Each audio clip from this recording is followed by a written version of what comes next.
पसंद आई फिरोज भाई की, जो क्रेडिट उन्हें ना लेते हुए रेवंत रेड्डी साहब को बोले कि रेवंत रेड्डी साहब जो भी एक्टिविटीज करे हैं पार्टी को उठाने में।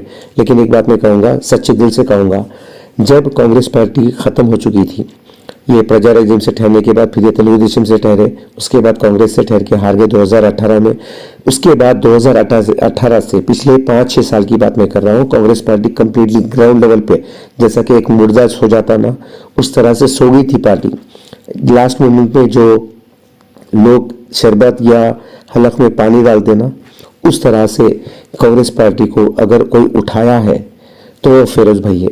मैं सच्चे दिल से बात कर रहा हूँ। मैं अपोजिशन है, उनकी पार्टी अलग है, लेकिन हमारा फोकस एक पार्टी में अगर हम आए तो वहीं नहीं, दूसरे पार्टीज के ऊपर भी रहता।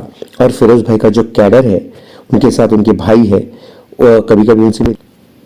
अस्सलाम वालेकुम वरहमतुल्लाहि वबरकातुहू। मैं मोहम्मद गियासुद्दीन इजहार, BRS senior leader, Telangana state education member and state president for TMAVS।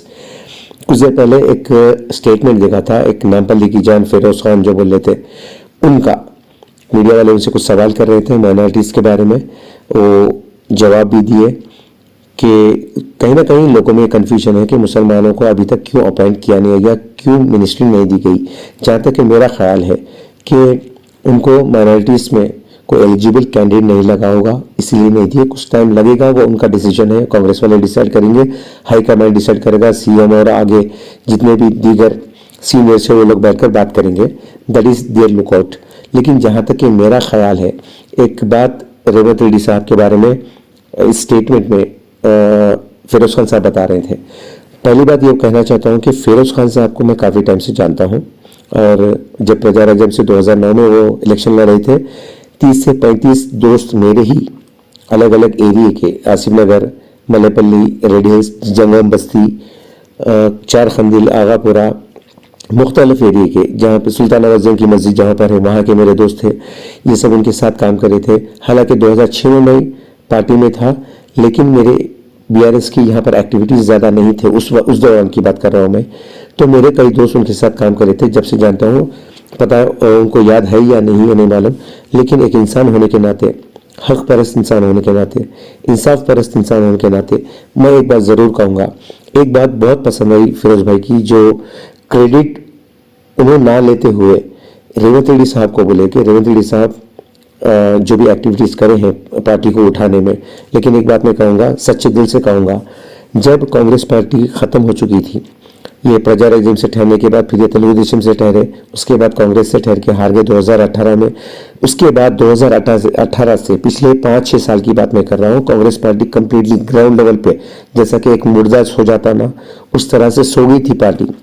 Last moment में जो लोग शरबत या हलक में पानी डालते ना, उस तरह से कांग्रेस पार्टी को अगर कोई उठाया है तो फिरोज भाई है।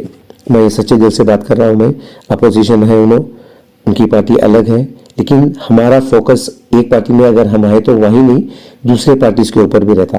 और फिरोज भाई का जो कैडर है, उनके साथ उनके भाई है, और कभी कभी उनसे मेरी बात होती है, वो भी और उनके साथ जितने भी जुड़े हुए लोग थे, ये कांग्रेस पार्टी को उठाए। उसके बाद रेवंत रेड्डी साहब कांग्रेस ज्वाइन करे, फिर उसके बाद वो TPCC प्रेसिडेंट बने। उसके बाद उनकी मेहनत भी रंग लाई, वो भी फिरोज खान साहब के साथ और दीगर लोगों के साथ, माइनॉरिटीज के साथ मिलकर गश्त करके हर जगह ये लोग मेहनत करें, मशक्क़त करें। और फिरोज भाई के बारे में स्पेशली मैं कहना चाहता हूँ, ये लोग एहतजाज करें, हर मुद्दे पे गए। कहीं मुझे उनका एहतजाज नाजायज़ लगा, कहीं जायज़ लगा, खैर दिस इज़ कम्प्लीटली डिफरेंट। लेकिन जहाँ तक कि मैं ये कहना चाहता हूँ उनके फेवर में कि अगर कांग्रेस पार्टी को उठाने वाला, आज कांग्रेस पार्टी को स्ट्रेंथन करने वाला अगर कोई शख्स है तो वो फिरोज खान है।